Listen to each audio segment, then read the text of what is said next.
किती लांब आहे? कोल्हापूर जिल्ह्याचे नेते आदरणीय हसन मुश्रीफ साहेब हे 6 वेळा निवडून येऊन 9व्यांदा या ठिकाणी कॅबिनेट मंत्री शपथ घेऊन कोल्हापूरला शनिवारी येणार आहेत आणि कोल्हापूरच्या तमाम राष्ट्रवादी काँग्रेस पक्षाच्या वतीनं आम्ही सर्व पदाधिकाऱ्यांनी या ठिकाणी नियोजनाची बैठक घेतलेली होती।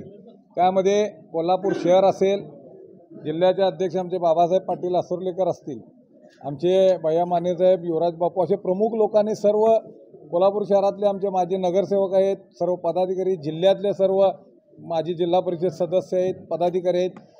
आमचं एकच आहे की नामदार मुश्रीफ हे जननायक आहेत, लोकनायक आहेत। सर्वसामान्यांना नजरेसमोर ठेवून, शोषित, पीडित, उपेक्षित या लोकांना नजरेसमोर ठेवून या ठिकाणी गेली 30-35 वर्षे कामाची तपस्या या ठिकाणी साहेबांना 9व्यांदा मंत्रिपदापर्यंत पोहोचू शकली।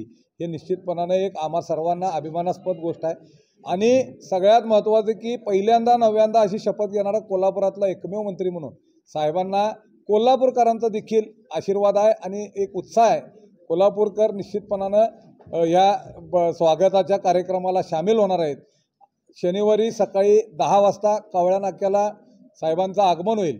तिथून दाभोळकर कॉर्नर मार्गे विनस कॉर्नर मार्गे विनस कॉर्नरला छत्रपती राजाराम महाराजांच्या पुतळ्याला अभिवादन, त्यानंतर दसरा चौकामध्ये छत्रपती शाहू महाराजांच्या पुतळ्याला अभिवादन, तिथून बिंदू चौक महामानव डॉक्टर बाबासाहेब आंबेडकरांच्या पुतळ्याला, महात्मा ज्योतिराव फुलेंच्या पुतळ्याला अभिवादन, त्यानंतर छत्रपती शिवाजी महाराजांचा पुतळा शिवाजी चौकमध्ये या ठिकाणी अभिवादन करून साहेब शाहू महाराज समाधीकडं येतील आणि मग अंबाबाईचं दर्शन घेऊन कागलकडं रवाना होतील।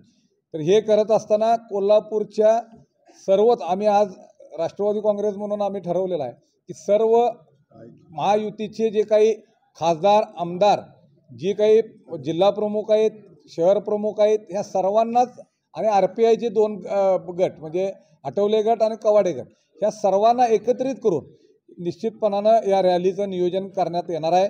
आणि कोल्हापूरकरांना माझं आव्हान आहे की जो माणूस सकाळी 5:30 वाजल्यापासून ते रात्री 10:30-11 वाजेपर्यंत काम करतो, भूक म्हणजे ताण भूक हे काही न बघता, ऊन वारा न बघता सर्वसामान्यांसाठी हयात ज्या माणसानं तपस्या केली कामाच्या माध्यमातून, त्यांचं स्वागत निश्चितपणानं एक वेगळ्या पद्धतीनं व्हावं, उत्साही वातावरणामध्ये व्हावं, आशीर्वादाच्या माध्यमातून व्हावं, एवढंच या आम्हा सर्व पदाधिकाऱ्यांचं नियोजन आहे। आणि निश्चितपणानं सर्व खासदार, आमदार आणि सर्व नगरसेवक, माजी नगरसेवक, जिल्हा परिषदचे माजी सदस्य, सर्व पदाधिकाऱ्यांना या ठिकाणी उपस्थित राहण्याचं महायुतीच्या 5ही पक्षाच्या पदाधिकाऱ्यांनी उपस्थित राहावं असं मी आवाहन करतो।